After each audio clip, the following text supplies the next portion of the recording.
Hi guys, welcome back.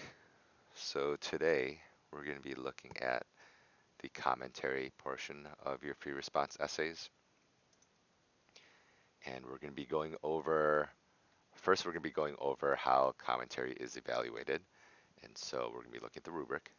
And then we'll talk about what commentary means, what is it, and three specific concrete ways to incorporate quality, thoughtful commentary in your essay. And we'll also be looking at some student sample writing of commentary. And as I said in the lesson description today, this screencast goes over the same material that's in the College Board video titled Incorporating Commentary and Rhetorical Analysis. The only reason I'm doing this screencast is I wanted to use a different example passage. The one they used, the 2019 passage, is one that we're going to be using for practice later on. So I just wanted to use a different passage to go over. Also, I want you to open up the two documents in the lesson description. One of them is the passage. We're going to be looking at the 2008 free response question. And I also want you to open up the Schoology assignment because we're doing part of that during the screencast. Okay, so the rubric. We looked at the rubric last semester at some point, but it's it's been a while, so I want to just go over it one more time. And in particular, we're going to be looking at the 2 and 3. A lot of you guys are falling in the 2 range, and getting that to a 3 would be a good place, right? So your essay is on a scale of 6, right? 1 point for thesis statement, 1 point for sophistication, and 4 points for evidence and commentary. So this is by far worth the most in for your free response question. So if you can get your evidence and commentary to a 3, right, this would be a good place to be. Right? So 3 out of 4 here. And if you can get a 1 point for your thesis statement, getting a 4 out of 6, right, is pretty good, right? So that will be the main focus of the screencast is getting your commentary from a 2 to a 3, and maybe even getting it from a 3 to a 4. So if you've been scoring a 1 or a 2, right, a 1 is just merely summarizing the evidence but doesn't explain how the evidence supports the student's argument. So it's just straight summary. Whereas many of you guys that are falling in the 2, you're attempting to provide some explanation, but there's no line of reasoning that's established, or the line of reasoning is faulty, incorrect, there's some misinterpretation. If you look at typical responses that earn a 2, one that I see quite often is the commentary is too simplistic, right? That what you're giving is either too obvious or overly simplified, and it doesn't look at the nuances of the situation. And not explaining the connections or progression between the students' claims, this also kind of goes into oversimplifying, right? So we need to try to expand. So how do we do that? And I'm sure some of you have seen comments from me that say that you need to elaborate on your analysis or it's oversimplistic. And so hopefully the screencast will help clarify how to bring that commentary up to a 3. If you look at a 3, the commentary explains how some of the evidence supports the line of reasoning. It explains how at least one rhetorical choice in the passage contributes to the writer's argument, purpose, or message. And basically, for 3, the analysis focuses, so if you look at here, focuses on the importance of specific words and details from the passage to build an argument. So the analysis is more specific, that you're commenting on the specific word choice of the writer rather than just making broad statements and oversimplified statements of the strategies used. You also notice for a 3 down here that the commentary may fail to integrate some evidence or fail to support a key claim. And so a 3 is not perfect. There might be some holes. Some of the evidence may not be fully elaborated on, but there, if you're getting a 3, at least you're clearly providing some specific analysis, and this is very achievable by all of you guys, right? So that's where we want to be, right? Okay, so before we continue, I want you to read this passage, the free response passage, read the prompt, read the passage. I want you to take about 10 minutes to do that. You can time yourself just to get used to the pacing. So you'll spend about 3 minutes reading the prompt and trying to recognize any elements of the rhetorical situation in the prompt. And then you'll spend the other 7 minutes reading the passage, trying to identify the main ideas, and if possible, trying to identify some of the key choices that the writer makes in developing his argument. Right? So pause this video and take 10 minutes to read this passage. Okay, so now that you've read the passage, we'll look at some student sample body paragraphs. So sample A and sample B. If you look at your Schoology assignment, there's a description of what I'd like you to do here. So what I want you to do, I want you to highlight the evidence in yellow, and then I want you to highlight the commentary in green for both student samples. Right? You can do that in the Schoology assignment. So again, pause this video, and then it shouldn't take you too long, 5 minutes or so, to highlight the evidence in yellow and the commentary in green.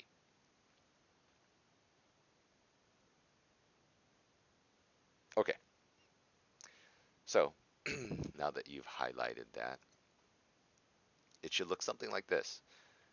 Right, so the evidence in yellow, commentary in green. You'll notice right away, just by looking at the visuals, sample A, there's more commentary here than sample B. And the meat of your body paragraphs should be your commentary, right? Everything else, your claim and your evidence, right, should be there. But the key to a strong essay is your commentary. And while length isn't necessarily all you need here, right? Sample A is longer than sample B in terms of commentary. It's a good place to start. I mean, you can definitely have a long commentary that's incorrect or oversimplistic or repetitive, but in general, right, you want to try to make sure you provide lengthy commentary. Sample A, fit in this would be about a 3 out of 4 for the commentary on the rubric, whereas sample B would be a 2, right? And we'll look at them more specifically a little later on. For now, I want to talk about what is commentary, right? So when you're trying to provide analysis and commentary, what does that look like? So we're going to look at 3 elements of commentary, of quality commentary. This first one is that a quality commentary explains the significance and relevance of evidence in relation to the line of reasoning. Or in other words, it addresses why the evidence is important. So you want to examine why the evidence is important here, right? Why is the evidence important to the line of reasoning? And the second element, you want to explain how rhetorical choices in the passage contribute to the writer's argument, purpose, or message, right? So you want to examine how the arguments relate to the rhetorical situation. Why did the writer make these particular choices for this particular situation? And lastly, you want to comment on how the evidence supports your line of reasoning. How does it connect to your claim? So those are the 3 things that you want to address and you want to consider as you're developing your commentary. One tip that I want to provide is you want to try to have at least 2 sentences of commentary for each example. And normally I don't like giving specific sentence requirements, but this is just a good rule to follow, just to remind yourself that you should elaborate on your commentary, because if you're providing very brief commentary, 1 sentence commentary, that's definitely not enough. Okay, so we're going to review each of these 3 elements, and I'm going to provide some questions that you can ask that will get to addressing each of these 3. So for examining the importance, these are some questions you can ask. I'm not going to read them all to you. You can actually read them yourself. I also provided a link to a document with all of the questions listed for all 3 elements in your Schoology assignment. but I do want to look at one or two of the questions in a little more detail. So for examining the importance of the evidence, I want to look at the second bullet point. How is this choice seen in the example? And oftentimes I'll see students just state the example and just telling me how it's important rather than explaining the relationship. So rather than just saying that the passage uses passionate diction, for more complete commentary, you want to explain how specific words communicate that passionate diction. Or rather than just saying that the passage appeals to pathos, you want to explain how it appeals to pathos. And I'm sure some of you have seen this comment on your papers before. And oftentimes, the issue with telling rather than showing looks like this. So you'll give your concrete example, and then a lot of times students will say, this shows how the author uses passionate diction, or this shows how the author appeals to pathos, right? And using this phrase, this shows, oftentimes gives students this false sense that they've shown it, but all they did was just state that they've shown it without actually showing it, without actually explaining it. So you want to go beyond this type of commentary. You want to actually provide the specific analysis. So make sure you're doing that. For relating to the rhetorical situation, each of these questions touch on each of the 6 elements of the rhetorical situation. But the most important one, probably the one you want to start off with, is this question. How is this persuasive to the audience? So you want to consider what choices is the writer making, what strategies does the writer use, and why is that effective for this particular audience? So you want to consider, right? Why would the language choices, the strategies that the writer uses, why would that be effective for this particular audience? And when you begin to consider that, you'll probably begin to think about the other elements of the rhetorical situation. So that's one you want to start off with. And lastly, connecting to your claim. So this first question, in what way does this example relate to what I'm arguing in my topic? How does this connect to my claim? So if you're not doing this, one thing you can do is toward the end of your body paragraph, ask yourself, what did I initially set out to prove in this paragraph? And when you remind yourself that, you can add a sentence or two at the end of your body paragraph to address this question directly. When you're addressing this question and connecting it back to your claim, try to change the language that you use rather than reusing or restating the words you used in your claim sentence. Try to state it in a different way to make your writing more effective. And another tip that you can use, make a note of 2 or 3 keywords to identify what you're trying to prove in the paragraph. You can possibly put that in your outline, and those 2 or 3 words as you're writing the paragraphs can help remind you of what you're trying to prove, and it can help consistently bring you back and connect your evidence to your claim. Right? So that's something that you should do. Okay, so those are the set of questions. We're going to go back and look at the student sample paragraphs. And in the commentary for this student sample B, the student attempts to examine the importance of the evidence, right? So if you look at the claim sentence, Barry uses strong metaphors in the passage illustrating the similarities between scientists and early pioneers, then gives this example. And then the commentary here, turning a modest village-like discovery into a bustling metropolis of new theories, support, and knowledge.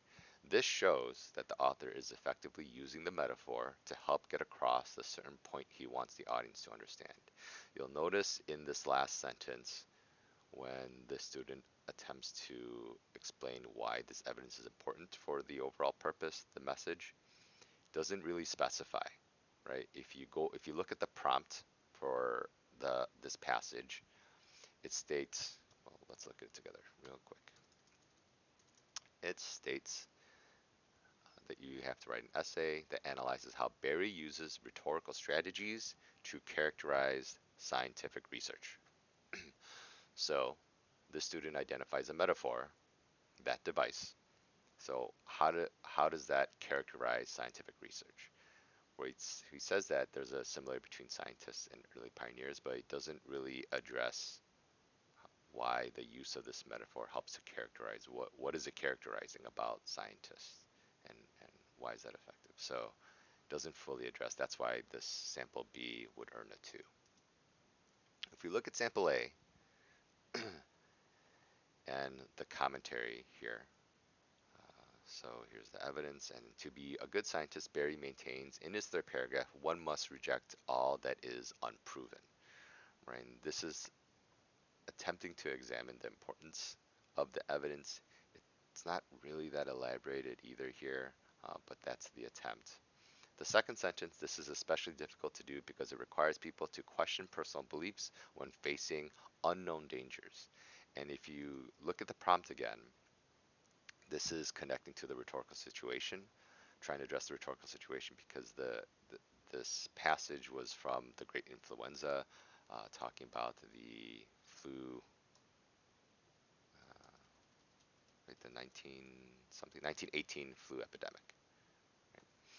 And so when he makes this commentary that it's difficult because it requires people to question personal beliefs when facing unknown dangers, and the, when he's addressing an audience that is dealing with this flu epidemic, kind of similar to our situation now. He's trying to address why it's so difficult to question one's personal beliefs. And then this last sentence, Barry uses the example of Einstein to express this point of accepting a total reversal of beliefs in an attempt to persuade the reader that to face the destruction of one's convictions require a far greater courage to conceive of uncertainty as well as an ally rather than a foe. So here he's attempting to connect the evidence to his claim of defining the term of uncertainty. Right? So while it's not perfect, it can definitely be better. The student attempts to address all three elements of commentary, and it's definitely more specific and elaborate than sample B, which is why it earns a 3. So for tonight's assignment, you're going to try to review each of these elements of what makes a good commentary, and you're going to incorporate that in your own commentary. You're going to be writing some commentary. So in the Schoology assignment, you'll see this student sample essay, paragraph, body paragraph. I highlighted, I bolded, not highlighted, bolded the evidence here, and you're going to provide the commentary. And while you're thinking of the commentary, you want to consider these three elements. And you want to look at the questions to try to develop your commentary uh, more specifically with more thoughtful analysis. So look over the questions, consider these three elements, and then provide your commentary. So that's your assignment for today. Tomorrow we're going to go over some of the commentary that you guys provided. Okay? Thanks for listening.